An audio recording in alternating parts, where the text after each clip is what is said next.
జీవితంలో గుర్తుపెట్టుకోవాల్సినది.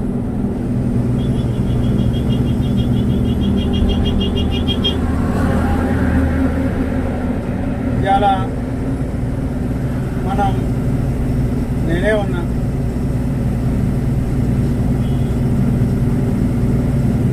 స్వయం కృషి అనుకోవచ్చు, నాకు నేనే తోపును లేకపోతే నాకెవడు అని అనుకోవచ్చు. కానీ స్వయం కృషి అంటూ ఎవరికి ఉండదు.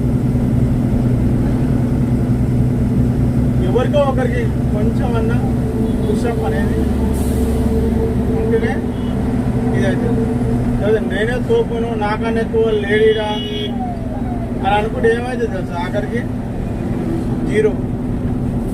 నిలబడ్డ దానికంటే కూడా గ్రౌండ్ ఫ్లోర్లో పడిపోవాల్సిన పరిస్థితి వస్తుంది. నిలబడ్డ స్థానంలో కన్నా కూడా గ్రౌండ్ ఫ్లోర్లో పడవలసిన స్థానం వస్తుంది. ఏదైనా ఇలా ఉంటుంది, రేపు ఉంటుందా ఉండదా కూడా గ్యారంటీ లేదు. సపోజ్ నా బండి చూసుకోరాదు, హైదరాబాద్కి వెళ్ళి వస్తుంటే సత్తుపల్లిగా లోడ్ చేసుకుని వస్తున్నా, ఖాళీ వేలి గుద్దుకుండానికి వెనకానికి వచ్చి గుద్దుకుంటాడు ముసలి నా కొడుకు.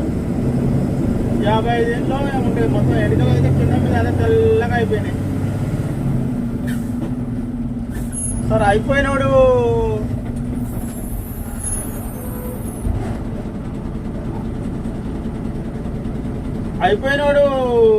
ఏం చేయాలి? వీడు చూడు, మన బండి చూడగానే తెలంగాణ బండిగా బళ్ళు పాస్ అయినాయి. మన వెనక రాన రప్పున సిగ్నల్ వేసింది. మన దిక్కేమో టైం సిస్టమ్ ఉంటుంది ఆటోమేటిక్. దానంతరం అదే పడుతుంది, దానంతరం అదే రెడ్ పడుతుంది, దానంతరం అదే ఎల్లో పడుతుంది, దానంతరం అదే గ్రీన్ పడుతుంది. ఇక్కడ ఏంటంటే వాళ్ళు వస్తారు, ఇక కట్టలు మన బండి చూసింది కదా రపక్కన వచ్చింది. ఇటు పోతాడేమో, పోతే ముంగలు వాగానే పట్టుకుందాం, డబ్బులు డిమాండ్ చేద్దామని. తెలివి కల్లా నా కొడుకులు, తెలివి తక్కువ అంటే మంచి మానవత్వం ఉన్నాడు, తెలివి తక్కువ.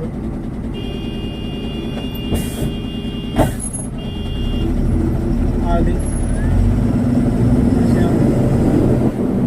మళ్ళీ సిగ్నల్ వేసి పో అంటాడు.